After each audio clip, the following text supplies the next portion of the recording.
હવામાન વિભાગની આગાહી વચ્ચે દક્ષિણ અને ઉત્તર ગુજરાતની અંદર કમોસમી વરસાદ વરસી પડ્યો છે. ખાસ કરીને બનાસકાંઠા સહિતના તમામ જિલ્લાઓની અંદર મેઘરાજા વરસી પડ્યા છે.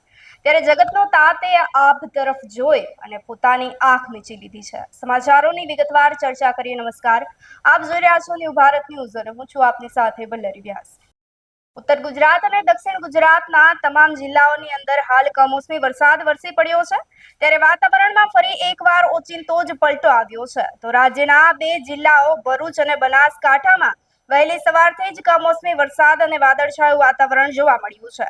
અણધાર્યા માવઠાને કારણે તૈયાર પાકને નુકસાન થવાની ભીતિ સેવાઈ રહી છે, જેના પરિણામે જગતનો તાત ચિંતામાં મુકાઈ ગયો છે.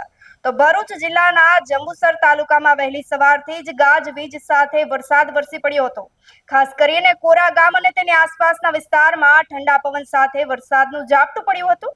માર્ગો પર વરસાદી પાણી ફરી વળતા વાતાવરણમાં ઠંડક પ્રસરી ગઈ હતી, પરંતુ ખેડૂતો જાણે મજબૂર બની ગયા છે.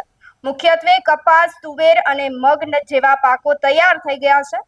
હવે તેમાં વરસાદી માહોલના પરિણામે મોટા પાયે નુકસાન થવાની આશંકા વ્યક્ત કરવામાં આવી રહી છે. ઉત્તર ગુજરાતના બનાસકાંઠા જિલ્લામાં પણ વાતાવરણમાં પલટો જોવા મળ્યો છે.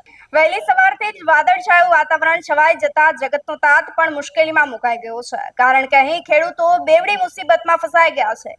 એક તરફ બટાકાનો યોગ્ય ભાવ ન મળતા મુશ્કેલી, તો બીજી તરફ ખેતરમાં કાઢી અને રાખેલા બટાટાને હવે વરસાદનું જોખમ તોળાઈ રહ્યું છે. જો સામાન્ય વરસાદી ઝાપટા પડશે તો લાખો રૂપિયાનું નુકસાન થઈ શકશે. ઉપરાંત એરંડા, રાયડો, જીરું અને રાજગરો જેવા રવિ પાકને પણ આ વાતાવરણમાં ભારે અસર થઈ શકે છે. તો હાલ ખેડૂતો રવિ પાકની તૈયારી કરીને બેઠા છે, ત્યારે જ છે તે મેઘરાજા વરસી પડતા હવે જગતનો તાતની મુશ્કેલીઓમાં વધારો થયો છે. આપનું શું માનવું છે, અમને કમેન્ટ કરી ચોક્કસથી જણાવશો. તેની સાથે જ અમારી ચેનલ ન્યૂ ભારત ન્યૂઝને લાઇક, શેર અને સબસ્ક્રાઇબ કરવાનું ભૂલશો નહીં. નમસ્કાર.